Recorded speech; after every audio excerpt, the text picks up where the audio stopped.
Hello, and welcome to this episode of Registered Nurses in Primary Care. I'm your host, Emily Patton. We are privileged to have Dr. Connie White-Williams and Dr. Lisa McCormick with us today. Dr. White-Williams is an associate professor at UAB School of Nursing. She is also the senior director of the Center for Nursing Excellence at UAB Hospital and the senior director of the Heart Failure Transitional Care Clinic for Adults.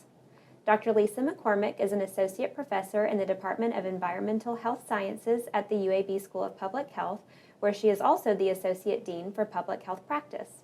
Welcome, Dr. White-Williams and Dr. McCormick. Thank you for having us. So today we will be discussing GLocal Health in Alabama.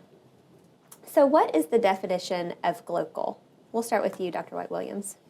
So in 2017, the National League of Nursing released their vision on expanding nursing education and global issues. And they are actually the ones that introduced the word GLocal. And they recognized that not all nursing programs were able to send students to international places to study, but that they could still learn those concepts right here in our own communities.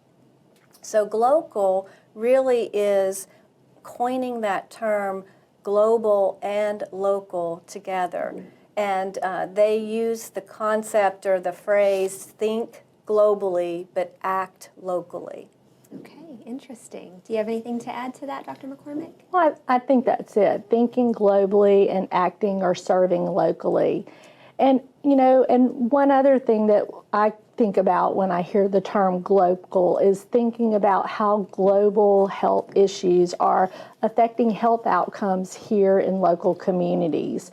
And also, how do we bring state-of-the-art primary care services to underserved areas that don't have access to those? Mm-hmm. So that, to me, is also a part of GLocal. Yeah, okay. So how is GLocal Health being addressed in the primary care setting? And we'll start with you this time, Dr. McCormick.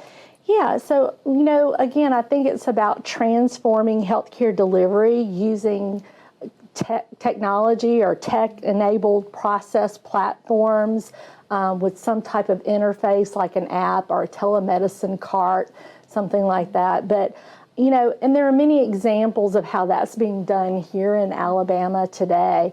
The Alabama Department of Public Health has established telehealth clinics in over 60 sites around the state, and some of those are in county health departments.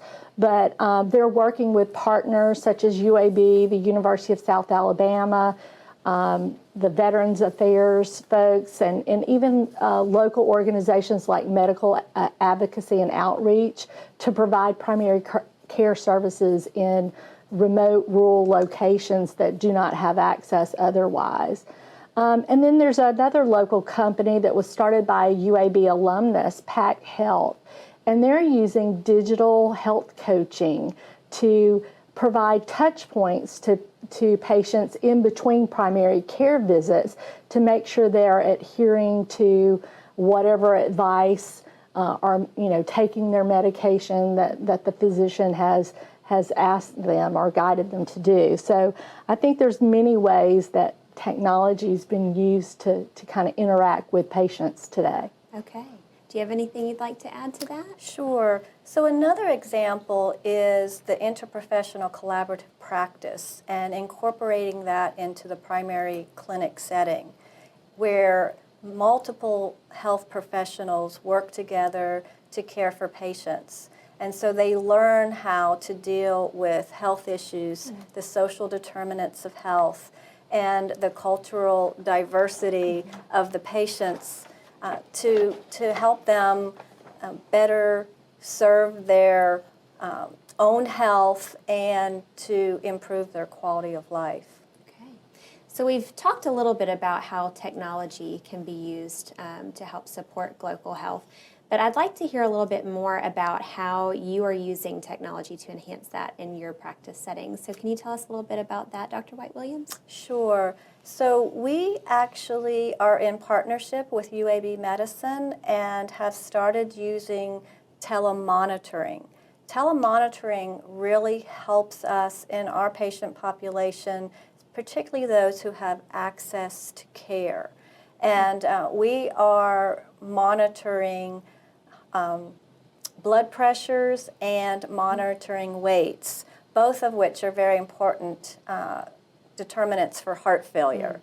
And so the patients are dialing in via a Bluetooth. They just put on their blood pressure cuff, they step on their scale, and then we get to see those measurements on a daily basis. And it has really been a great experience for us, and the patients love it, and are actually very compliant with their measurements. That's great. How about you, Dr. McCormick?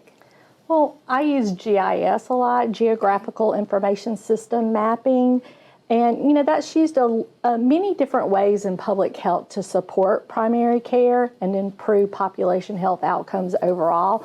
One is to improve access to health care by locating services. If we can map where all the dentists are or all the pediatricians and identify communities in which these services aren't available, and then work to locate those services in those areas, or at least to get those populations access to those services. That's one way that we're using GIS. I think the other is plotting where people with certain chronic conditions live, so that we can develop specific interventions for a geographical area. And an example of that is with Jefferson County Department of Health's Let's Get Down 35211.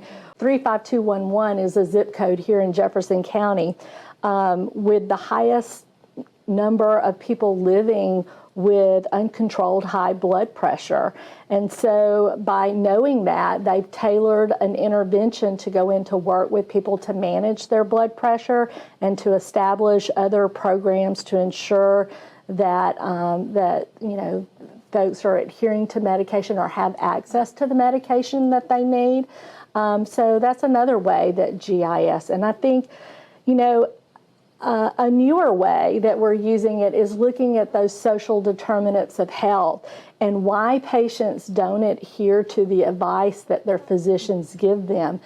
Sometimes when a physician tells a patient to go exercise or to eat better, there may be reasons that they can't do that in their community. Maybe it's not safe, or there's no sidewalks, or they don't have access to healthy foods. Well, through GIS, we can map those things, and we can really look at a patient's environment more holistically to help them come up with strategies to be able to live a healthier life. So. Absolutely. I think it's been so helpful for our viewers to be able to get the perspectives of both nursing and public health, because there's so much. This is such a broad scope in terms of GLocal Health and how we can address that for our patients. And so I appreciate both of you being with us today, and I appreciate all of you for tuning in. We hope that you join us for our next episode of Registered Nurses in Primary Care.